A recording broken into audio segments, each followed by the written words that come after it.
अस्सलामुअलैकुम and welcome back to another video. आज की वीडियो में हम फोटोशॉप की दूसरी क्लास स्टार्ट करेंगे जिसमें हम पहला टूल यानी मूव टूल सीखेंगे। पहली क्लास में हमने फोटोशॉप का इंट्रोडक्शन किया था, ठीक है। तो चलें आज की वीडियो को स्टार्ट करते हैं।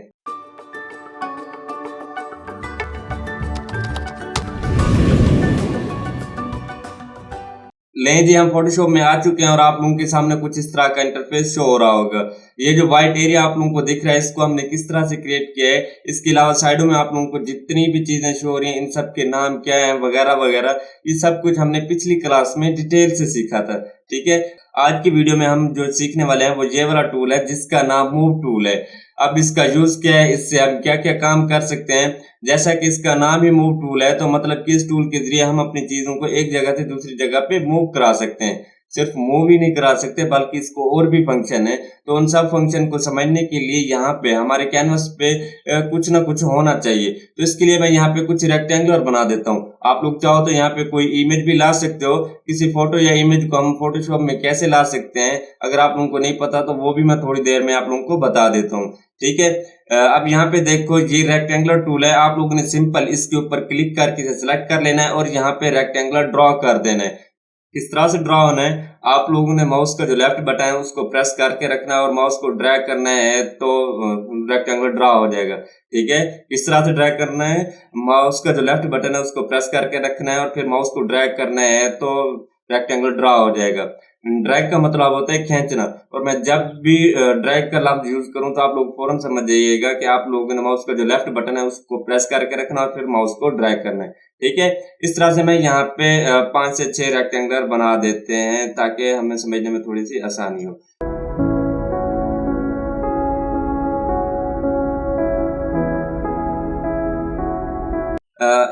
इसे यहाँ से हम क्लोज कर देते हैं। ये क्या है, फिलहाल इसको अब फिलहाल छोड़ दो, ठीक है। ले जी, हमारे यहाँ पे रेक्टेंगुलर ड्रॉ हो चुके हैं। अब इन रेक्टेंगुलर का कलर किस तरह से चेंज होना है या रेक्टेंगुलर टूल के और क्या क्या फीचर हैं, ये जब हम रेक्टेंगुलर टूल वाली क्लास पढ़ेंगे तो ये सब कुछ मैं आप लोगों को डीपली समझा दूंगा। फिलहाल आप लोगों की प्रैक्टिस के लिए इतना काफी है, ठीक है। रेक्टेंगुलर टूल बहुत ही इंपॉर्टेंट टूल है, तो इसको हम एक अलग वीडियो में बहुत ही डीपली समझेंगे, ठीक है। अब हम दोबारा मूव टूल ले लेते हैं और अब देखते हैं कि इस टूल के जरिए हम क्या क्या काम कर सकते हैं। तो इसका जो पहला काम है वो ये है कि इसके जरिए हम किसी भी चीज को सिलेक्ट कर सकते हैं। समझ में नहीं है, फर्ज कर लो आप लोगों ने यहां से किसी भी चीज को डिलीट करना है, तो उसे डिलीट करने के लिए सबसे पहले आप लोगों को मूव टूल के जरिए उस चीज को सिलेक्ट करना पड़ेगा, फिर आप लोग उसे डिलीट कर सकते हो। जैसे मुझे इस रेक्टेंगुलर को डिलीट करना है तो पहले मैं मूव टूल के जरिए इसके ऊपर क्लिक करके इसे सिलेक्ट कर लूंगा। उसके बाद कीबोर्ड से बैक स्पेस बटन से या डिलीट बटन से मैं इसे डिलीट कर दूंगा, ठीक है। किस तरह से डिलीट करना है आप लोगों ने, सबसे पहले आप लोगों ने मूव टूल के जरिए उस ऑब्जेक्ट को सिलेक्ट कर लेना है। उसके बाद कीबोर्ड से बैक स्पेस या डिलीट का बटन प्रेस करना है तो वो डिलीट हो जाएगा, ठीक है। इस तरह से मैं मूव टूल के जरिए किसी भी ऑब्जेक्ट को बड़ी आसानी से यहाँ पे सिलेक्ट कर सकता हूँ। इस तरह से मैं मूव टूल के जरिए किसी भी चीज को बड़ी आसानी से सिलेक्ट कर सकता हूँ। अच्छा, आप लोगों को यहाँ पे फील हो रहा है कि रेक्टेंगुलर सिलेक्ट हो रहे हैं या नहीं हो रहे। यहाँ पे साइड पे देखो, यहाँ से आप लोग देख सकते हो कि इस वक्त आप लोगों का कौन सा रेक्टेंगुलर सिलेक्ट है, ठीक है। इसके अलावा यहाँ पे मैं जिस रेक्टेंगुलर के ऊपर क्लिक करता हूँ तो यहाँ पे शो हो रहा है कि आप लोगों ने फलां रेक्टेंगुलर को सिलेक्ट किया है, ठीक है। यहाँ से आप लोग देख सकते हो। अच्छा, इस पूरे पैनल को हम लेयर पैनल कहते हैं और ये जो आप लोगों को शो हो रहे हैं इनको हम लेयर्स कहते हैं। ये भी बहुत इंपॉर्टेंट है, इनको भी हम एक अलग वीडियो में बहुत डीपली समझेंगे, ठीक है।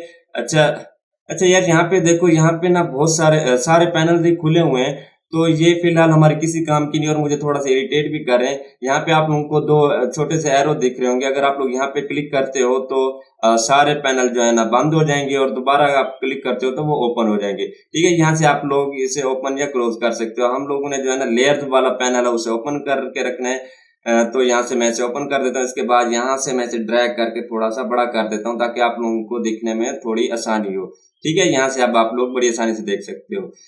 तो इसका मूव टूल का पहला काम क्या है कि इसके जरिए हम किसी भी चीज को सिलेक्ट कर सकते हैं। अब अगर आप लोग एक से ज्यादा चीजों को सिलेक्ट करना चाहते हो तो वो किस तरह से कर सकते हो। जैसे मैं यहाँ पे इस रेक्टेंगल को सिलेक्ट करता हूँ तो ये सिलेक्ट हो जाता है। उसके बाद मैं इस रेक्टेंगल के ऊपर क्लिक करता हूं तो ये सिलेक्ट हो जाता है और ये डिसलेक्ट हो जाता है। अब मैं ये चाह रहा हूं कि ये दोनों सिलेक्ट हो जाएं, तो ये किस तरह से होंगे। इसके लिए आप लोगों ने कीबोर्ड से शिफ्ट का बटन प्रेस करके रखना है, उसे छोड़ना नहीं है। फिर आप लोग जिस रेक्टेंगल के ऊपर भी क्लिक करोगे तो वो सिलेक्ट हो जाएगा। ठीक है, इस तरह से आप लोग एक से ज्यादा चीजों को सिलेक्ट कर सकते हो। अच्छा, अब अगर आप लोग एक साथ सारी चीजों को एक साथ ही सिलेक्ट करना चाहते हो तो वो किस तरह से सिलेक्ट कर सकते हो? इसके लिए आप लोगों को लेयर पैनल में आना पड़ेगा और यहाँ पे सबसे पहले जो ऊपर वाली लेयर होगी उसके ऊपर क्लिक करके उसे सिलेक्ट कर लेना है। उसके बाद आप लोगों ने शिफ्ट का बटन जो है उसे प्रेस करके रखना और फिर नीचे वाली लेयर के ऊपर क्लिक कर देना है। तो जितनी भी लेयर होंगी या जितनी भी रेक्टेंगुलर होंगे वो एक साथ सिलेक्ट हो जाएंगे। ठीक है, इस तरह से भी आप लोग सिलेक्ट कर सकते हो। इसके अलावा सिलेक्ट चीजों को सिलेक्ट करने का एक और तरीका भी है। आप माउस का जो लेफ्ट बटन है उसको प्रेस करके रखो और माउस को ड्रैग करो तो इस सिलेक्शन तो इस तरह के आप लोगों के सामने एक सिलेक्शन बन जाएगी। तो इस सिलेक्शन के अंदर जितने भी रेक्टेंगुलर आएंगे या जितने रेक्टेंगुलर इस सिलेक्शन को टच कर जाएंगे वो सारे जो है ना सिलेक्ट हो जाएंगे। ठीक है, यहाँ पे देखो सिलेक्ट हो गए। इसके अलावा आप लोग इसके जरिए एक रेक्टेंगुलर को भी सिलेक्ट कर सकते हो, एक से ज्यादा रेक्टेंगुलर को भी सिलेक्ट कर सकते हो और जो है ना तमाम रेक्टेंगुलर को भी इसके जरिए सिलेक्ट कर सकते हो। अभी आप लोगों की मर्जी है कि आप लोग किस तरह से सिलेक्ट करते हो। ठीक है, तो मूव टूल का पहला काम है, इसके जरिए हम किसी भी चीज को सिलेक्ट कर सकते हैं। इसके साथ आप लोगों ने ये भी सीखा कि हम चीजों को डिलीट किस तरह से कर सकते हैं। ठीक है, तो अब मूव टूल का दूसरा काम क्या है? इसका दूसरा काम यह है कि इसके जरिए हम किसी भी चीज का साइज छोटा या बड़ा कर सकते हैं। अब मान लो मुझे इस रेक्टेंगुलर का साइज छोटा या बड़ा करना है तो वो मैं किस तरह से कर सकता हूँ? इसके लिए पहले आप लोगों ने इसके ऊपर क्लिक करके इसे सिलेक्ट कर लेना है। उसके बाद कीबोर्ड से कंट्रोल टी प्रेस करना है तो इसके गिर्द एक ब्लू कलर का बॉर्डर शो हो जाएगा जिसे हम ट्रांसफॉर्म कहते हैं। ठीक है, अब मैं किसी भी कॉर्नर से पकड़ के इसे छोटा या बड़ा कर सकता हूँ। ये देखो, यहाँ से मैं किसी भी कॉर्नर को बड़ा या छोटा कर सकता हूँ। अब जरा ध्यान से देखो, मैं अगर इसे छोटा या बड़ा कर रहा हूं तो ये एक साइड से बड़ा या छोटा हो रहा है। अब अगर मैं साथ आल्ट का बटन प्रेस कर देता हूं और अब इसको छोटा या बड़ा करता हूं तो देखो चारों तरफ से प्रोपोर्शनली छोटा या बड़ा हो रहा है। ठीक है, आल्ट के बगैर मैं अगर इसको छोटा या बड़ा करता हूं ये एक साइड से बड़ा होता है और अगर मैं आल्ट प्रेस करके रखता हूं और फिर मैं इसको छोटा या बड़ा करता हूं तो देखो ये इसकी चारों साइडें प्रोपोर्शनली बड़ी या छोटी हो रही हैं। ठीक है, आर्ट के साथ भी आप इसको बड़ा छोटा कर सकते हो और बगैर आर्ट के साथ भी इसको छोटा बड़ा कर सकते हो। इसके बाद अगर आप लोग यहाँ पे क्लिक कर दोगे तो हमारी जो भी एक्टिविटी होगी वो इसके ऊपर अप्लाई हो जाएगी। ठीक है, तो इसका दूसरा काम यह है कि इसके जरिए हम किसी भी चीज को छोटा या बड़ा कर सकते हैं। अब इसका तीसरा काम क्या है? इसका तीसरा काम यह है कि इसके जरिए हम किसी भी चीज को रोटेट कर सकते हैं। मूव टूल के जरिए किसी भी चीज को रोटेट कर सकते हैं। अब मान लो मुझे इस रेक्टेंगल को रोटेट करना है तो सबसे पहले मैं मूव टूल के जरिए इसके ऊपर क्लिक करके इसे सेलेक्ट करूंगा। उसके बाद कीबोर्ड से दोबारा मैं कंट्रोल टी प्रेस करूंगा तो दोबारा ट्रांसफॉर्म शो हो जाएगा। इसके बाद मैं मूव टूल को थोड़ा सा इसके नीचे लेके जाऊंगा तो मूव टूल जो है ना इस शेप में चेंज हो जाएगा। मतलब कि अब मैं इसे रोटेट कर सकता हूँ। तो इसे रोटेट करने के लिए आप लोगों ने माउस का जो लेफ्ट बटन है उसको प्रेस करके रखना और फिर इसको रोटेट करना है तो देखो आपका ऑब्जेक्ट रोटेट हो जाएगा। ठीक है, इस तरह से आप लोग किसी भी चीज को रोटेट कर सकते हो। ठीक है, और यहाँ पे भी आप लोग इंटर कीबोर्ड से इंटर प्रेस कर दोगे या यहाँ पे क्लिक कर दोगे तो हमारे जो है ना एक्टिविटी यहाँ इसके ऊपर अप्लाई हो जाएगी। ठीक है, तो इसका तीसरा काम था कि इसके जरिए हम किसी भी चीज को रोटेट कर सकते हैं। अब मूव टूल का चौथा काम क्या है? इसका चौथा काम यह है कि इसके जरिए हम किसी भी चीज को मूव करा सकते हैं। अब मान लो मुझे इस रेक्टेंगुलर को यहाँ से उठा के यहाँ पे रखना है तो इसके लिए मैं मूव टूल के जरिए इसके ऊपर क्लिक करके रखूंगा तो ये रेक्टेंगुलर सेलेक्ट हो जाएगा। उसके बाद मैं माउस को ड्रैग करूंगा और इसे कहीं पे भी मैं रख सकता हूँ। ठीक है, इस तरह से आप लोग किसी भी चीज को मूव करा सकते हो। अब अगर मैं कीबोर्ड से शिफ्ट का बटन प्रेस कर दूं और फिर मैं इसको मूव कराऊं तो देखो ये स्ट्रेट वे में मूव कर रहा है। इसे आगे पीछे मैं मूव करा रहा हूं तो ये आगे पीछे मूव नहीं कर रहा, स्ट्रेट वे में मूव कर रहा है। ठीक है, अब अगर आप लोग शिफ्ट के बगैर किसी चीज को मूव करते हो तो आप फ्रीली मूव करा सकते हो और उसे कहीं पे भी रख सकते हो। और अगर आप लोग कीबोर्ड से शिफ्ट का बटन प्रेस करके रखते हो, छोड़ते नहीं हो और फिर आप इसको ड्रैग करते हो, मूव कराते हो तो देखो ये स्ट्रेट वे में मूव करेगा। आप लोग आगे पीछे मूव कराओगे तो ये मूव नहीं करेगा। ठीक है जी, तो इसका चौथा काम यह है कि इसके जरिए हम किसी भी चीज को मूव करा सकते हैं। अब इसका पांचवा काम क्या है? इसका पांचवा काम यह है कि इसके जरिए हम किसी भी चीज की कॉपी ले सकते हैं। अब मान लो मुझे इस रेक्टेंगुलर की कॉपी लेनी है तो इसके लिए मैं कीबोर्ड से पहले आल्ट का बटन प्रेस करके रखूंगा। उसके बाद मैं इस रेक्टेंगुलर को ड्रैग करके रखूंगा और ड्रैग करूंगा तो देखो इसकी एक कॉपी जनरेट होगी। ठीक है, इस तरह से कॉपी जनरेट हुई है। पहले कीबोर्ड से आल्ट का बटन प्रेस करके रखना है। उसके बाद किसी भी चीज को मूव टूल के जरिए ड्रैग करोगे तो देखो उसकी एक कॉपी जनरेट हो जाएगी। ठीक है जी। कॉपी किस तरह से लेते हैं, आई होप आप लोगों को इसकी भी समझ आ गई होगी।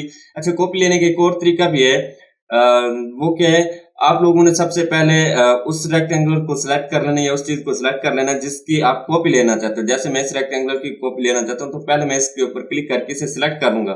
उसके बाद मैं कीबोर्ड से कंट्रोल जे प्रेस करूंगा, तो इसी रेक्टेंगुलर के ऊपर इसकी एक और कॉपी जनरेट हो गई है। ठीक है, देखो यहाँ से मैं इसे खींचता हूँ, तो देखो एक यहाँ ये वाली कॉपी पड़ी है, एक ये वाली कॉपी पड़ी है। अब यहाँ पे कॉपी नहीं है, तो मैं इसकी कॉपी लेके दिखाता हूँ। आप लोगों ने सिंपल इसको सिलेक्ट कर लेना है मूव टूल के जरिए। उसके बाद कीबोर्ड से कंट्रोल जे प्रेस करना है, तो देखो इसकी एक और कॉपी जनरेट हो गई है। ठीक है, इस तरह से ये आप लोग किसी चीज की कॉपी ले सकते हो। अच्छा, मैं यहाँ पे जो भी कीज या जो शॉर्टकट यूज कर रहा हूँ, वो इस छोटे से बॉक्स के अंदर आप लोगों को शो हो रही होंगी। ठीक है जी, तो ये थे मूव टूल के 5 फंक्शन, जिन्हें हम वक्तन फवक्तन अपने जरूरत के मुताबिक यूज करते रहते हैं। अब हम ऊपर यहाँ पे प्रॉपर्टी बार में देखते हैं कि यहाँ पे मूव टूल के और क्या क्या फंक्शन है, मतलब कि यहाँ पे इसके और क्या क्या फीचर दिए गए हैं। तो यहाँ पे जो सबसे पहला ऑप्शन है वो है ऑटो सेलेक्ट का, और इसके ऊपर चेक लगा हुआ है। और मैं यहाँ से किसी भी ऑब्जेक्ट के ऊपर क्लिक करता हूँ तो वो बड़ी आसानी से सिलेक्ट हो जाता है। यहाँ से आप लोग देख सकते हो। ठीक है, मैं यहाँ पे क्लिक कर रहा हूँ तो वो यहाँ से शो हो रहा है कि आप लोग फलां रेक्टेंगल को सिलेक्ट कर रहे हो। इसके अलावा मैं अगर यहाँ से चेक हटा दूं और फिर मैं किसी रेक्टेंगल के ऊपर क्लिक करता हूं, तो देखो वो सिलेक्ट नहीं हो रहा। ठीक है, अगर आप लोगों ने यहाँ से चेक हटाया हुआ है और आप लोग किसी भी ऑब्जेक्ट को सिलेक्ट करना चाहते हैं, तो वो किस तरह से कर सकते हो। इसके लिए आप लोगों को फिर लेयर पैनल में आना पड़ेगा, और आप लोग इस यहाँ पे जिस लेयर के ऊपर क्लिक करोगे तो उस लेयर वाला रेक्टेंगुलर सिलेक्ट हो जाएगा। ठीक है, इसी तरह आप लोग जिस रेक्टेंगुलर को सिलेक्ट करना चाहोगे, फिर उसके लिए आप लोगों को लेयर पैनल में आना पड़ेगा, और यहाँ से आप लोग क्लिक कर सिलेक्ट करें। ठीक है, और आप लोग ये चाह रहे हो कि आप लोग जिस चीज के ऊपर सिंपल क्लिक करो वो सिलेक्ट हो जाए, इसके लिए आप लोगों ने सिलेक्ट के ऊपर क्लिक चेक लगा के रखना है, और फिर आप लोग जिस ऑब्जेक्ट के ऊपर क्लिक करोगे तो वो बड़ी आसानी से सिलेक्ट हो जाएगा। ठीक है, ऑटो सेलेक्ट का आई होप आप लोगों को समझ में आ गया होगा कि ऑटो सेलेक्ट का क्या काम है। इसके बाद आप लोगों को दूसरा ऑप्शन लेयर का मिलता है, यहाँ पे लेयर और ग्रुप का मिलता है। यहाँ पे आप लोगों ने लेयर को सिलेक्ट करके रखना है। लेयर और ग्रुप में क्या फर्क है, जब हम लेयर वाली क्लास पढ़ेंगे तो तब मैं आप लोगों को बड़ा डीपली समझा दूंगा, तब आप लोग बड़े अच्छे से समझ जाओगे। ठीक है जी, इसके बाद आप लोगों को शो ट्रांसफॉर्म कंट्रोल्स का ऑप्शन दिख रहा है, और ये अनचेक है। इससे क्या होता है, ये बेसिकली आप लोगों को इंडिकेट करता रहता है कि आप लोगों का इस वक्त कौन सा रेक्टेंगुलर या कौन सी चीज सिलेक्ट है। ये चीज तो आप लोग यहाँ से भी देख सकते हो, लेकिन यहाँ पे भी आप लोगों को एक ऑप्शन दिया गया है। अगर आप लोग यहाँ पे चेक लगा देते हो, तो देखो जो हमारा रेक्टेंगुलर सिलेक्ट था उसके ऊपर इसने इंडिकेट कर दिया कि आप लोगों का ये रेक्टेंगुलर सिलेक्ट है। इसी तरह मैं किसी भी ऑब्जेक्ट के ऊपर क्लिक करता हूं तो ये शो करा देगा कि आप लोगों ने फिलहाल ये रेक्टेंगुलर सिलेक्ट किया है और ये सिलेक्ट हो गए। ठीक है जी, शो ट्रांसफॉर्म कंट्रोल्स का आई होप आप लोगों को पता लग गया होगा कि ये बेसिकली हमें इंडिकेट करता है कि इस वक्त आप लोगों की कौन सी चीज सिलेक्ट है।